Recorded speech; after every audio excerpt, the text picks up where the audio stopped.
यो एनएसमा के समस्या छ भन्दाखेरि नि साथीहरू, तपाईँको आरपिएम राम्रोसँग लिँदैन क्या। एफआई इन्जन हो होइन। जसरी म यो स्टार्ट गर्छु होइन, स्टार्ट भयो,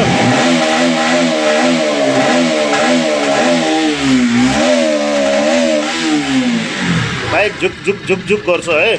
म अब यसलाई एफआई खोलेर हेर्छु है, के समस्या रहेछ है।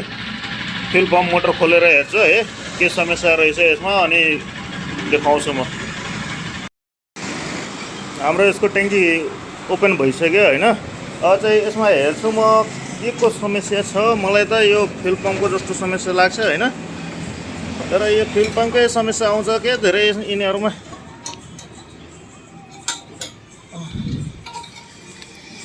ए फ्युल पम्प यस्तो रहेछ। यो प्रायः फिल्टरहरू जाम भएर झुकझुक झुकझुक बाइक गरिन्छ होइन। अब चाहिँ हामी यसले सफा गरेर हेर्छु है। मोटर यो सफा भइसक्यो होइन। अब चाहिँ यसलाई हामी फिटिङ गर्छु होइन। के चाहिँ रिस्पोन्स आउँदो रहेछ एकचोटि हेर्छु हामी है।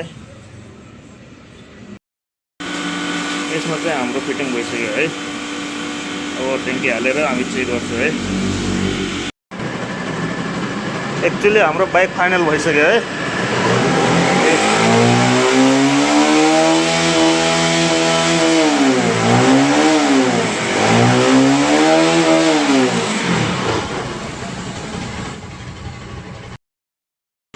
फाइनली यो एनएस हाम्रो रेडी भइसक्यो।